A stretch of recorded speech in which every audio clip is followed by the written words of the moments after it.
Hello dear viewers, നമ്മുടെ ചാനലിൻ്റെ പുതിയൊരു വീഡിയോയിലേക്ക് എല്ലാവർക്കും സ്വാഗതം.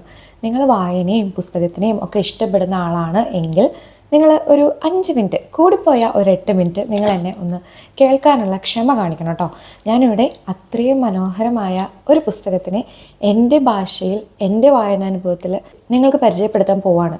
അപ്പോൾ നിങ്ങൾക്ക് ഇഷ്ടപ്പെടുവാണെങ്കിൽ ഒരു 200 രൂപ കൊടുത്തിട്ട് നിങ്ങൾക്കത് DC പോയി വാങ്ങാം. വായിച്ചു കഴിഞ്ഞാൽ ഒരിക്കലും നിങ്ങൾക്കത് നഷ്ടമാവില്ല, അല്ലെങ്കിൽ വായിച്ച ഒരു 2 മണിക്കൂർ ജീവിതത്തിൽ നിന്ന് പോയി എന്നുള്ളൊരു തോന്നലുണ്ടാവില്ല. നല്ല ഒരു ഫീൽ ഗുഡ് മൂവി, നല്ലൊരു ഫീൽ ഗുഡ് പുസ്തകം. അത്രയും ഇഷ്ടപ്പെട്ട ഒരാളോട് ഒരു 10 മിനിറ്റ് സംസാരിച്ച സുഖം, ഇത്രയും ഫീലിങ്സ് ഓഫർ ചെയ്യുന്ന മനോഹരമായ സ്നേഹത്തിൽ പൊതിഞ്ഞ ഒരു പുസ്തകത്തിനെ പരിചയപ്പെടുത്താനാണ് ഞാൻ പോകുന്നത്. അപ്പോൾ മറ്റു കാര്യങ്ങളൊക്കെ മാറ്റിവെച്ച് ഒരു 10 മിനിറ്റ് എന്നെ കേൾക്കാനുള്ള ക്ഷമ നിങ്ങൾ കാണിക്കണം കേട്ടോ. വീഡിയോയിലേക്ക് കിടക്കുന്നതിന് മുൻപ് നമ്മുടെ ചാനൽ ആരെങ്കിലും സബ്സ്ക്രൈബ് ചെയ്യാത്തവരുണ്ടെങ്കിൽ മറ്റു വീഡിയോസൊക്കെ എടുത്ത് നോക്കിയിട്ട് നമ്മുടെ ചാനൽ ഇഷ്ടപ്പെടുവാണെങ്കിൽ ഒന്ന് സബ്സ്ക്രൈബ് ചെയ്യാം. അതുപോലെ തന്നെ വീഡിയോ തുടങ്ങുന്നതിന് മുൻപ് ഒന്ന് ലൈക്ക് ചെയ്ത് നിങ്ങളുടെ പ്രസൻസ് അവിടെ അറിയിക്കുക. നിങ്ങൾക്ക് ഈ പുസ്തകത്തിനെ പറ്റിയും മറ്റ് പുസ്തകങ്ങളെ പറ്റിയും വായനയെ പറ്റിയും എന്ത് വേണമെങ്കിലും നമ്മുടെ കമൻറ്റ് സെക്ഷനിൽ സംസാരിക്കാം കേട്ടോ. അപ്പോൾ നമുക്ക് വീഡിയോയിലേക്ക് കിടക്കാം. ഞാൻ ഏതൊരു പുസ്തകം വാങ്ങുകയാണെങ്കിലും അതിൻ്റെ ഏറ്റവും ആദ്യത്തെ പേജിൽ ഞാനത് വാങ്ങിച്ച ഡേറ്റും അത് വാങ്ങിച്ച സ്ഥലവും എൻ്റെ പേരും ജസ്റ്റ് ഒന്ന് അടയാളപ്പെടുത്തി വെക്കും കേട്ടോ. കാരണം എന്താണെന്ന് വെച്ച് കഴിഞ്ഞാൽ നാട്ടിലെ എൻ്റെ വീട്ടിൽ നിന്നും ഇവിടെ നിന്നൊക്കെ എൻ്റെ ഇഷ്ടം പോലെ പുസ്തകങ്ങൾ മിസ്സായിട്ടുണ്ട് കേട്ടോ. കറങ്ങി തിരിഞ്ഞ് വേറെ ആരുടെയെങ്കിലും കയ്യിൽ ഇതേ പുസ്തകം ഞാൻ കാണുകയും എൻ്റെ പേരും ഞാൻ വാങ്ങിച്ച ഡേറ്റും ഒക്കെ ഞാൻ കണ്ട് അത്ഭുതപ്പെടാറുണ്ട് കേട്ടോ. കാരണം ഇപ്പം തരാം എന്ന് പറഞ്ഞ് കൊണ്ടുപോയിട്ടാണ് 4, 5, 6 വർഷങ്ങളൊക്കെ എൻ്റെ പുസ്തകം എൻ്റെ കയ്യിൽ നിന്ന് മിസ്സായിട്ടുള്ളത് കേട്ടോ. പല പുസ്തകങ്ങളും നമ്മൾ വാങ്ങുന്നത് അത്രയും കൊതിച്ചും ആശിച്ചും പൈസ കൂട്ടി വെച്ചൊക്കെ ആയിരുന്നു. എൻ്റെ ലൈബ്രറിയിലുള്ള എല്ലാ പുസ്തകങ്ങളും എൻ്റെ പേഴ്സണൽ അസറ്റ്സ് ആണ് കേട്ടോ. അപ്പോൾ പറഞ്ഞു വന്നത് എന്താണെന്ന് വെച്ച് കഴിഞ്ഞാൽ, ഈ പുസ്തകം ഞാൻ വാങ്ങുന്നത് 2024 ജനുവരി, കഴിഞ്ഞ വർഷം ജനുവരിയിൽ ഒരു ഷോർട്ട് വെക്കേഷന് പോയ സമയത്ത് DC വാങ്ങിയ പുസ്തകമാണ്.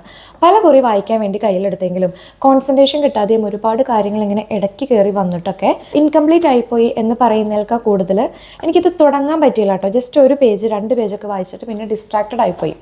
പിന്നെ പതിവ് പോലെ എൻ്റെ മറ്റു പുസ്തകങ്ങളുടെ അടിയിലേക്ക് ഇങ്ങനെ പോയി ഈ പുസ്തകം എൻ്റെ ഓർമ്മയിൽ നിന്ന് തന്നെ മിസ്സായി. അപ്പം ഞങ്ങൾ ഇപ്പോൾ അടുത്ത് വീട് മാറിയ സമയത്ത് എൻ്റെ ബുക്ക് ഷെൽഫ് എനിക്ക് തിരിച്ച് കിട്ടുകയും അതിലെൻ്റെ പ്രിയപ്പെട്ട പുസ്തകങ്ങൾ അടുക്കി ഒതുക്കി വെക്കാനുള്ള സാഹചര്യം എനിക്ക് കിട്ടുകയും ചെയ്തപ്പോൾ വീണ്ടും ഈ പുസ്തകം എൻ്റെ കയ്യിലേക്ക് വന്നു. ഖയാൽ എന്നാണ് ഈ പുസ്തകത്തിൻ്റെ പേര്. ഖയാൽ എന്നാണോ പ്രൊനൗൺസ് ചെയ്യാമെന്ന് എനിക്ക് അത്ര അറിയില്ല. സോ ഞാൻ ഖയാൽ എന്ന് പറയുന്നു. എൻ്റെ പ്രിയപ്പെട്ട എഴുത്തുകാരിൽ ഒരാളായിട്ടുള്ള ഫർസാന അലി അവരെഴുതിയ പുസ്തകമാണിത്. ഞാൻ മുന്നേ ഒരു വീഡിയോയിൽ പറഞ്ഞ പോലെ തന്നെ അവരുടെ ഞാൻ ഏറ്റവും ആദ്യം വായിക്കുന്ന പുസ്തകം എൽമ എന്ന് പറയുന്ന ഒരു നോവലാണ് കേട്ടോ. ഇതേപോലെ ഞാൻ സോഷ്യൽ മീഡിയയിൽ ഒരുപാട് കുറിപ്പുകൾ കണ്ട് എൻ്റെ ടു ബൈ ലിസ്റ്റിൽ ഞാൻ ആഡ് ചെയ്ത് നാട്ടിൽ പോയപ്പോൾ മറക്കാതെ പോയി വാങ്ങിയ പുസ്തകമാണ്. അതിനുശേഷം ഫർസാന അലിയുടെ ഒട്ടുമിക്ക എല്ലാ പുസ്തകങ്ങളും ഞാൻ വാങ്ങിച്ചിട്ടുണ്ട്, വായിക്കുന്നുമുണ്ട്. ഈ ഖയാലിലേക്ക് കിടക്കാം കേട്ടോ. ഖയാൽ എന്ന് പറയുന്ന വാക്കിൻ്റെ അർത്ഥം എന്ന് പറഞ്ഞു കഴിഞ്ഞാൽ ചിന്തകൾ അല്ലെങ്കിൽ ഭാവന, ഇമാജിനേഷൻ, ഇങ്ങനെയൊക്കെയാണ് കേട്ടോ. നല്ല ഒരു പേരാണല്ലോ എന്ന് കരുതി ഞാനിത് പേഴ്സണൽ ഫേവറേറ്റിൽ ഇങ്ങനെ നോട്ട് ചെയ്ത് വെക്കുകയും ചെയ്തു. ആരെങ്കിലും കുഞ്ഞുങ്ങൾക്കൊക്കെ ഇടാൻ പേര് ചോദിക്കുകയാണെങ്കിൽ പറയാമല്ലോ, നല്ല പേരല്ലേ എന്നൊക്കെ ഉള്ള രീതിയിൽ കേട്ടോ. അപ്പം ഇത് നോവലല്ല, ഓർമ്മകളാണ്, ഓർമ്മക്കുറിപ്പുകളൊക്കെ എനിക്ക് തോന്നുന്നു ഞാൻ വായിച്ചിട്ട് ഒത്തിരി വർഷമായി, ഒത്തിരി നാളായി ഓർമ്മക്കുറിപ്പുകളൊക്കെ വായിച്ചിട്ട്. റാൻഡമായിട്ട് 1-2 നല്ല പുതിയ എഴുത്തുകാരുടെ ഓർമ്മക്കുറിപ്പുകളൊക്കെ നല്ല വെറൈറ്റി ആയിട്ട് അവർ പ്രസൻറ്റ് ചെയ്തുകൊണ്ട് എനിക്ക് ഇഷ്ടപ്പെട്ടിരുന്നു കേട്ടോ. പൊതുവേ ഓർമ്മക്കുറിപ്പുകൾ ഞാനിപ്പോൾ അങ്ങനെ വാങ്ങാറില്ല. കൂടുതലായിട്ടും fiction and non fiction, novels, കഥകൾ ഒക്കെയാണ് ഇപ്പോൾ വായനയ്ക്കായിട്ട് ചൂസ് ചെയ്യുന്നത് കേട്ടോ. പക്ഷേ എഴുത്തുകാരി എനിക്ക് അത്രയേറെ പ്രിയപ്പെട്ട ഒരാളായതുകൊണ്ടും അവരുടെ എഴുത്തിൻ്റെ രീതിയും അവരുടെ ഭാഷയും ഒക്കെ എനിക്ക് അത്രയും പ്രിയപ്പെട്ടതായതുകൊണ്ടും ഞാൻ ഈ പുസ്തകം വാങ്ങി കേട്ടോ.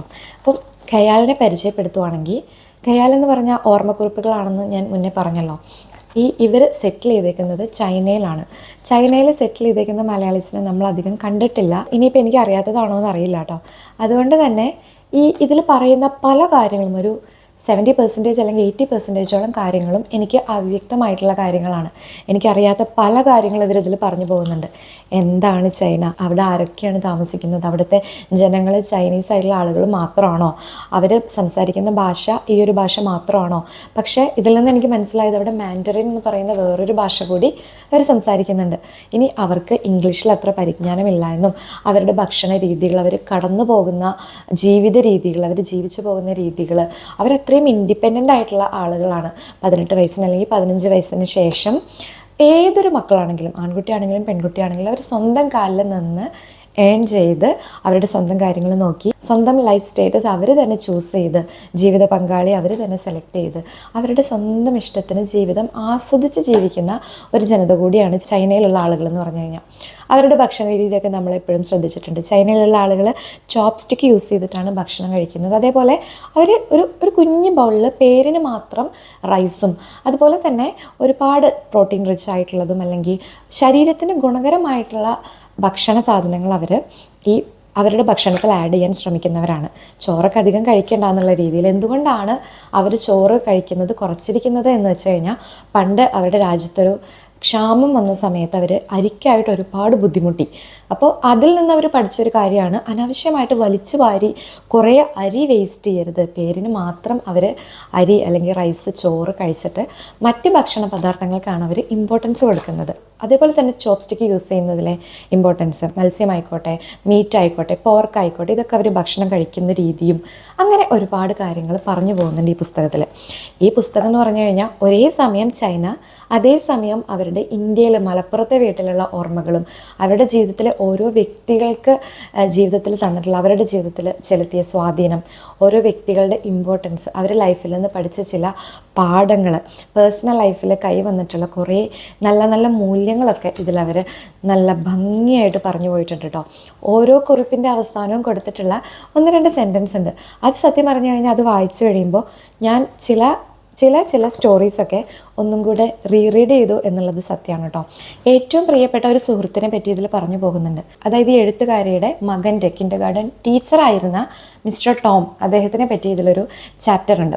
ആ ചാപ്റ്ററിൽ ഇവരുടെ സൗഹൃദത്തിനെ പറ്റിയും ആ സൗഹൃദം മുന്നോട്ട് പോയ രീതികളെ പറ്റിയും അവർ പരസ്പരം കൈമാറിയിരുന്ന പല പോസിറ്റീവായിട്ടുള്ള ക്വാളിറ്റീസിനെ പറ്റിയൊക്കെ പറഞ്ഞു പോകുന്നുണ്ട്. കാലം കടന്നു പോകെ നമ്മുടെ ജീവിതത്തിൽ നിന്ന് ചില വ്യക്തികൾ, ചില വസ്തുക്കൾ, ചില ഒബ്ജക്ട്സ് ഒക്കെ കൊഴിഞ്ഞു പോകും. അത് ചിലപ്പോൾ ദേഷ്യം കൊണ്ടോ പിണക്കം കൊണ്ടോ ഒന്നും ആയിരിക്കില്ല. പക്ഷെ കാലത്തിൻ്റെ കണക്ക് പുസ്തകത്തിൽ അങ്ങനെയാണ്. കൊഴിയേണ്ടവ കൊഴിഞ്ഞു തന്നെ പോകണം. ആഡ് ചെയ്യേണ്ടവ ഏതൊരു സ്ഥലത്താണെങ്കിലും നമ്മളിലേക്ക് തന്നെ വന്നു ചേരും. സ്റ്റേ ചെയ്യേണ്ടവ എന്തൊരു മോശം സിറ്റുവേഷൻ ആണെങ്കിലും നമ്മുടെ കൂടെ തന്നെ നിൽക്കും എന്നതിൽ പറഞ്ഞു പോകുന്നുണ്ട്. അപ്പോൾ ആ ടോമിനെ പറ്റി പറഞ്ഞിട്ടുള്ള ചാപ്റ്ററിൽ അവസാനത്തെ എനിക്കിഷ്ടപ്പെട്ട 1-2 വാചകങ്ങളുണ്ട്. അത് ഞാൻ വായിക്കാം. ബന്ധങ്ങൾ നിലനിർത്താൻ എന്നോളം തന്നെ ദുർബലത ടോമിനും ഉണ്ട് എന്നത് എന്നേ അറിഞ്ഞ കാര്യമാണ്. അതുകൊണ്ട് തന്നെ ഇവർക്ക് ആ റിലേഷൻ മുന്നോട്ട് കൊണ്ടുപോകാൻ പറ്റിയില്ല, ആ ഒരു സുഹൃത്ത് ബന്ധം. അതിൻ്റെ അവസാനം പറയുന്നുണ്ട്, അല്ലെങ്കിലും ചിലതെല്ലാം താനേ കൊഴിഞ്ഞു പോകേണ്ടതാണ്, മൂക്കാതെ പഴുക്കാതെ. നമ്മളതിന് വളരെ നല്ലൊരു സെയിങ് നമ്മളുടെ ഭാഷയിൽ തന്നെയുണ്ട്. സ്വരം നന്നാവുമ്പോൾ പാട്ട് നിർത്തുക എന്ന് പറയുന്ന പോലെ. സ്വരം നന്നാവുമ്പോൾ പാട്ട് നിർത്തി കഴിഞ്ഞാൽ ബേസിക്കായിട്ട് പാടേണ്ട ആ സ്കില്ല് എപ്പോഴും നമ്മുടെ കൂടെ തന്നെ ഉണ്ടാകും. വല്ലാണ്ട് മോശമാവാതെ വല്ലാതെ നന്നാവാതെ എപ്പോഴും നമ്മുടെ കൂടെ തന്നെ. അങ്ങനെ ചില കാര്യങ്ങളാണ് ഈ പുസ്തകത്തിൽ പറഞ്ഞു പോകുന്നത്. പിന്നെ അതേപോലെ തന്നെ ചെറുപ്പത്തിൽ അവർ യത്തീംഖാനയിൽ പഠിച്ചതിനെ പറ്റി, അവരുടെ മോമിൻ-ലോ അതായത് ഹസ്ബൻഡിൻ്റെ അമ്മേനെ പറ്റി പറയുന്നൊരു ചാപ്റ്ററൊക്കെ ഉണ്ട്. എന്തൊരു സ്ത്രീയാണ്, എന്തൊരു സ്നേഹമാണ്. ഉള്ളിൽ നിറയെ സ്നേഹം കൊണ്ട് നടക്കുന്ന അമ്മമാരെ പറ്റിയൊക്കെ എഴുതുന്നതും വായിക്കുന്നതൊക്കെ എനിക്ക് വളരെ ഇഷ്ടമാണ് കേട്ടോ. ആ ചാപ്റ്റർ ഞാൻ റീഡ് ചെയ്തൊരു ചാപ്റ്ററാണ്. എന്ത് രസമായിട്ടാണെന്നറിയോ അവർ സ്വന്തം അമ്മായിയമ്മയെ പറ്റി ഇതിൽ എഴുതിയിട്ട് പോയിട്ടുള്ളത്. അങ്ങനെയൊക്കെ എഴുതാനും അങ്ങനെയുള്ളൊരു അനുഭവം ജീവിതത്തിൽ വരാനൊക്കെ വളരെ ചുരുക്കം വ്യക്തികൾക്ക്, ചുരുക്കം സ്ത്രീകൾക്ക് ഈ ലോകത്തിൽ സാധിച്ചിട്ടുള്ളൂ എന്നതും കൂടി ഓർമ്മപ്പെടുത്തട്ടെ. ഈ പുസ്തകം വായിച്ചു പോകുമ്പോൾ ജീവിതത്തിൽ ഞാൻ മറന്നുപോയിട്ടുള്ള ചില കാര്യങ്ങൾ, ഞാൻ ഓർത്ത് വെക്കേണ്ടതായിരുന്നു എന്നാൽ ഞാൻ മിസ് ചെയ്തു എന്നിട്ടുള്ള ചില കാര്യങ്ങൾ ഞാൻ ഇനിയും കീപ്പ് ചെയ്യണം, എൻ്റെ മുന്നോട്ടുള്ള ജീവിതത്തിൽ ഞാൻ ഒരിക്കലും മറക്കരുത് എന്നിട്ടുള്ള പല കാര്യങ്ങളും, പല മൂല്യങ്ങളും എനിക്കിതിൽ നിന്ന് വായിക്കാൻ പറ്റി. ഫർസാന അലി, എൻ്റെ പ്രിയപ്പെട്ട എഴുത്തുകാരി, ഞാൻ നിങ്ങളോട് ഒരുപാട് നന്ദിയുള്ളവളായിരിക്കും എന്നും. ഇങ്ങനെയൊരു പുസ്തകം എഴുതിയതിന്, ഇത് വായിക്കാൻ വേണ്ടി എന്നിലേക്ക് എത്തിച്ചതിന്. അത് ഈ പറയുന്ന പോലെ യൂണിവേഴ്സിൻ്റെ ഒരു റൂളാണ്. നമ്മൾ വായിക്കേണ്ട പുസ്തകങ്ങൾ എത്ര കാലം കഴിഞ്ഞാലും നമ്മളിലേക്ക് തന്നെ എത്തിച്ചേരുമെന്ന് പറയാം. എനിക്ക് ഒരുപാട് സന്തോഷം തോന്നി, ഒരുപാട് പോസിറ്റീവായി ഞാൻ ഈ പുസ്തകം വായിച്ചു കഴിഞ്ഞപ്പോൾ. അതിന് ഞാൻ എന്നും നിങ്ങളോട് നന്ദിയുള്ളവളായിരിക്കും, എന്നും നിങ്ങളോട് കടപ്പെട്ടിരിക്കും. ഇനിയും ഒരുപാട് അക്ഷരങ്ങൾ, ഒരുപാട് പുസ്തകങ്ങൾ നിങ്ങളുടെ ജീവിതത്തിലേക്ക്, നിങ്ങളുടെ വിരൽത്തുമ്പിൽ നിന്ന് ഈ ലോകത്തിലേക്ക് വരട്ടെ. മലയാളികളായ നമുക്ക് ഒരുപാട് പോസിറ്റീവായിട്ടുള്ള മൂല്യങ്ങളും പോസിറ്റീവായിട്ടുള്ള ചിന്തകളും നിങ്ങളുടെ ജീവിതത്തിലുണ്ടായിട്ടുള്ള അനുഭവങ്ങളും നോവലുകളും തരാൻ നിങ്ങൾക്ക് എന്നും കഴിവും പാങ്ങും ആരോഗ്യവും ഉണ്ടാവട്ടെ എന്ന് ആശംസിച്ചുകൊണ്ട് ഞാൻ വീഡിയോ അവസാനിപ്പിക്കുകയാണ് കേട്ടോ. പുതിയൊരു വീഡിയോ ആയിട്ട് അടുത്ത തവണ കാണാം. താങ്ക്